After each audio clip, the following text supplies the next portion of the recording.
آپ صلی اللہ علیہ وسلم فرماتے ہیں کہ لو يعلم الناس ما في النداء والصف الأول ثم لم يجدوا إلا أن يستهموا عليه لاستهموا۔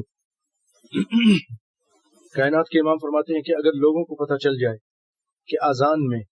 کیا اجر و ثواب ہے، اس کی کیا فضیلت ہے، والصف الاول، اور پہلی صف میں نماز ادا کرنے میں کیا اجر و ثواب ہے، ثم لم يجدوا الا ان يستهموا عليه لاستهموا، پھر یہ حال ہو جائے گا کہ لوگ مجبور ہو جائیں گے کہ قرآن اندازی کریں، قرآ ڈالیں، سب یہ خواہش ظاہر کریں گے کہ میں اذان دوں، میں پہلی صف میں نماز پڑھوں گا،